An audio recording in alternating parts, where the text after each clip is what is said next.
মহাযুদ্ধ শুরু হয়ে গেছে মধ্যপ্রাচ্যে, এবং মধ্যপ্রাচ্যে এই যে মহাযুদ্ধ কি অবস্থা এখন, যার আঁচ সারা বিশ্বে পড়বে, তার কারণ হচ্ছে প্রচুর পরিমাণে জ্বালানি এই মধ্যপ্রাচ্য থেকেই তো সারা বিশ্বে সব জায়গায় ছড়িয়ে পড়ে। হরমুজ প্রণালী, সেই হরমুজ প্রণালী গতকালই যখন বন্ধ করে দিয়েছে, তারপর কোথায় কিভাবে প্রভাব, এবং শুধু তাই নয়, প্রত্যক্ষ প্রভাব কোন কোন দেশের উপরে পড়ছে। যেমন কিছুক্ষণ আগের কথা যদি আপনাদের বলি, তেল আভিভে সেখানে প্রবল বিস্ফোরণ, তেহরানে বিস্ফোরণ, তেল আভিভে সাইরেন বাজানো হয়েছে, অর্থাৎ একেবারে মারণ কামড় বলতে যা বোঝায়, ইরান সেই মারণ কামড় দিয়ে যাচ্ছে যে যে জায়গায়, যে যে দেশগুলিতে ইউএস বেস রয়েছে, ঠিক সেই জায়গাগুলোকে খুব স্ট্র্যাটেজিক্যালি হামলা চালানো হচ্ছে।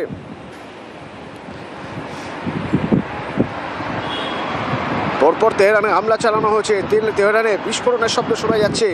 আর তারই পাশাপাশি বিভিন্ন দেশে চলছে বিক্ষোভ, যেমন করাচিতে বিক্ষোভ, সেখানে 8 জনের মৃত্যু।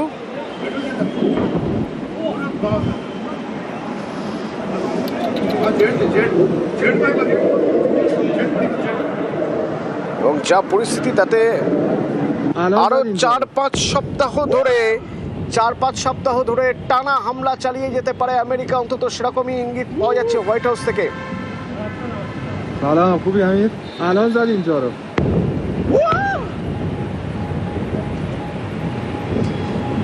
কি পরিস্থিতি এখন, আন্তর্জাতিক সম্পর্ক বিশেষজ্ঞরা কিভাবে দেখছেন জানবো। সঙ্গমিত্রা সরকার আমার সঙ্গে সরাসরি রয়েছেন। সঙ্গমিত্রাদি, এখন এই যে মধ্যপ্রাচ্যের পরিস্থিতি, আমি যদি খুব সংক্ষেপে একবার বোঝার চেষ্টা করি আপনার থেকে, যে শুধু মধ্যপ্রাচ্যে প্রত্যক্ষ প্রভাব কোথায় কোথায় পড়ছে, কি হচ্ছে?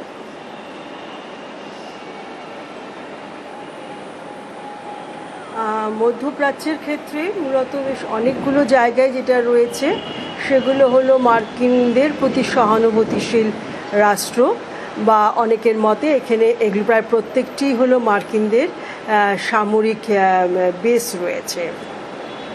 ফলে যেগুলো এই মুহূর্তে ইরান যেগুলোতে টার্গেট করেছে, একের পর এক আমরা কালকের থেকেই দেখছি যে এদের প্রতি আঘাত আসছে, এবং ফলে একটা টালমাটাল অবস্থা তো রয়েছে।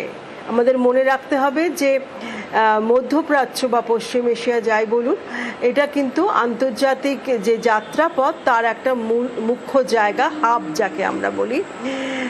ফলে সারা পৃথিবীর যাতায়াত ব্যবস্থার উপরে ভয়ঙ্কর প্রভাব পড়েছে, এবং ফলে জনজীবন যেটা রয়েছে, সেই জনজীবন তো এই মুহূর্তে আক্রান্ত। এবার অর্থনীতিতে আসি। অর্থনীতির ক্ষেত্রে আমরা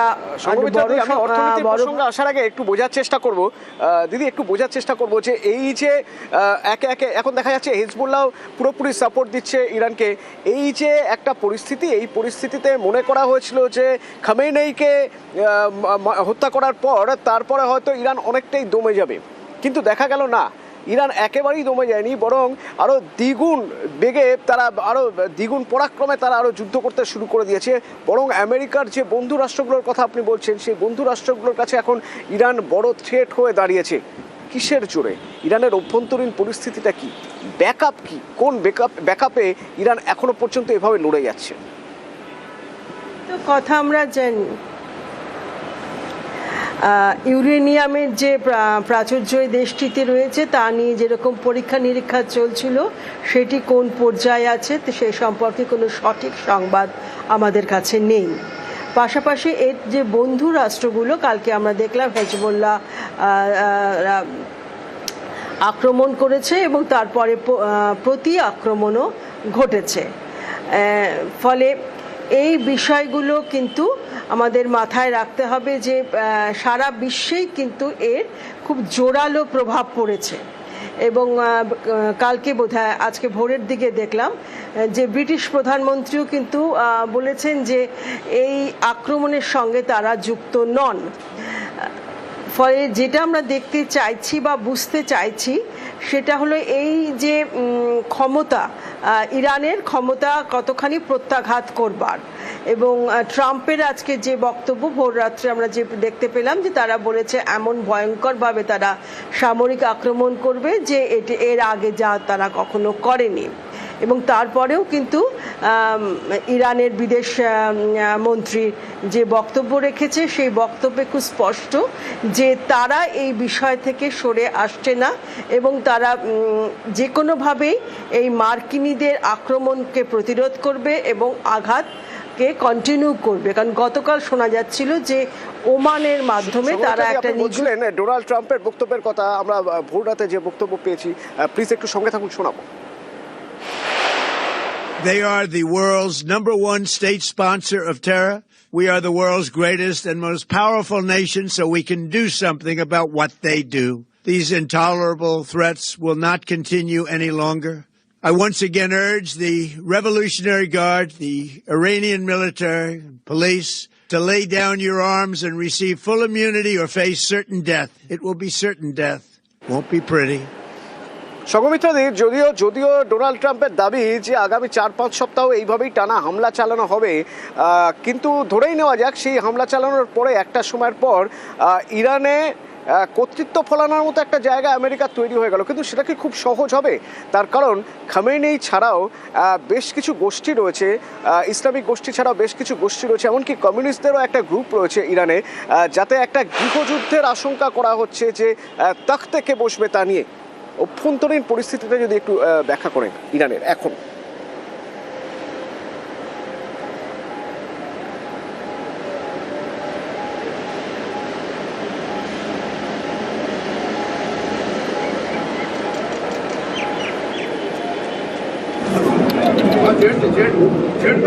সংগঠিত শুনতে পাচ্ছেন আমার কথা?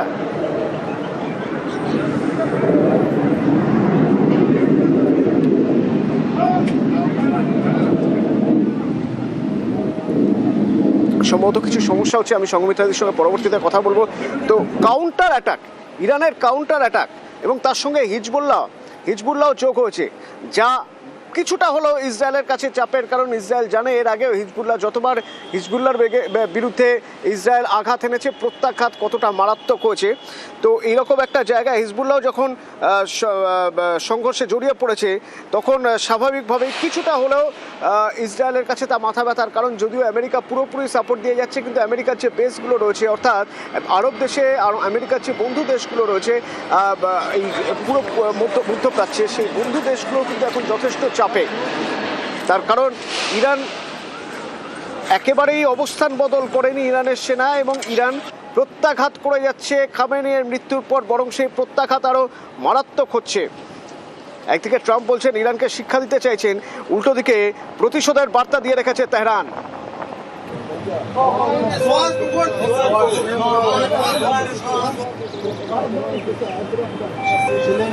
2% inside have.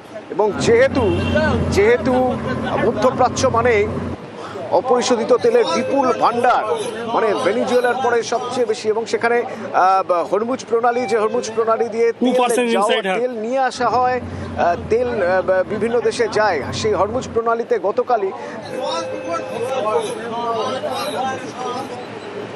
গতকালই হরমুজ প্রণালীতে আঘাত হানার পর, ইরান আঘাত হানার পর পরিস্থিতি আরো ঘোরালো হয়েছে। সংগঠনদি, একটু আগে আপনার সঙ্গে আমার কথা হচ্ছিল, আমি বুঝতে চাইছিলাম ইরানের অভ্যন্তরীণ রাজনীতিটা এখন ঠিক কোন জায়গায় দাঁড়িয়ে রয়েছে, কারণ একদিকে কমিউনিস্টরা রয়েছে, আরেকদিকে খামেনির বিরোধীরা রয়েছে, এবং খামেনির গোষ্ঠী তো রয়েছে, ইসলামিক গোষ্ঠী তো রয়েছে।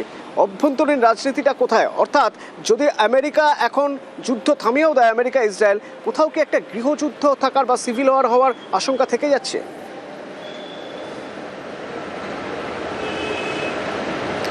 গৃহযুদ্ধ, যেটা মূলত এই যে মধ্যযুগীয় শাসন ব্যবস্থা ইরানে কায়েম রয়েছে, তার বিরুদ্ধ স্বর কিন্তু আমরা বারংবার শুনেছি, এবং সেক্ষেত্রে আমি মহিলা হিসাবে দুজনের প্রথম যেটা মনে আসে, দুজন নোবেল লরিয়েটের কথা, শিরিন এবাদি এবং নার্গিস মোহাম্মদি, একজন জেলের অভ্যন্তরে আর একজন দেশান্তরে। এদের কথা তো মনে আসছেই, কিন্তু পাশাপাশি যেটা মনে হচ্ছে বিরোধী স্বর যেটা রয়েছে, সেই বিরোধী স্বরগুলো কিন্তু প্রাথমিকভাবে যেভাবে খোমেনিকে হত্যা করা হলো, সেই হত্যা করবার ফলে এক ধরনের তার সার্বভৌমত্বের যে কি বলবো, যে অধিকার, সেই সার্বভৌমত্বের অধিকারকে আঘাত করার জন্য এই বিদেশি শক্তির প্রতি কিন্তু এক ধরনের বিরুদ্ধাচরণ প্রায় সর্বত্রই তার প্রভাব রয়েছে। ফলে রাস্তায় আমরা দেখতে পাচ্ছি এই মুহূর্তে বহুদিন পর খোমেনির পক্ষে একটা ওয়েভ, যেটা কিন্তু খোমেনি প্রায় অনেকটাই হারিয়ে ফেলেছিলেন। তার মৃত্যু কিন্তু অনেকাংশে সেই ক্ষোভের ক্ষেত্রে একটা অন্য মাত্রা নিয়ে এসছে। অর্থাৎ আমেরিকার প্রতি রাগের জায়গাটা আরো হয়তো তীব্র হচ্ছে। সংঘমিত্রাদি, ইরানের পাশে প্রত্যক্ষভাবে এই মুহূর্তে দাঁড়ানোর মতো কেউ আছে কি? যদি না থেকে থাকে তাহলে বলবো পরোক্ষভাবে কারা রয়েছে? রাশিয়া বা চীন কতটা যোগাযোগ রাখছে?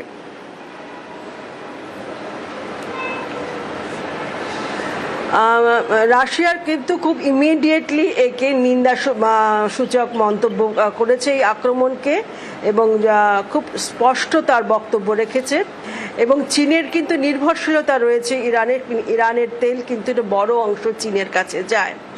এই মুহূর্তে তারা কিভাবে তাকে সমর্থন যোগাবে সেটা কিন্তু সময় একমাত্র বলবে।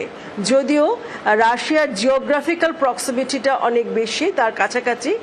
এবং আরেকটা বিষয় হলো হরমুজা যেহেতু বন্ধ হয়ে গেছে, এবং সেখানে যেইমাত্র শুনছিলাম যে আবার সেই বন্দরের ক্ষেত্রেও আমরা প্রথম ভেবেছিলাম যে আঘাত এসছে, কিন্তু আবার তাদের বক্তব্য শুনে বুঝলাম যে ভারতের যে অংশটা সেই অংশ সেভাবে আক্রান্ত হয়নি।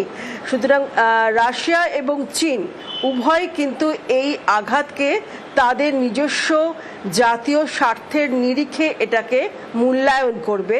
এবং আমার নিজের ধারণা রাশিয়ার কোনো ধরনের পরোক্ষ সমর্থন বোধহয় ইরানের কাছে পৌঁছেছে। ধন্যবাদ।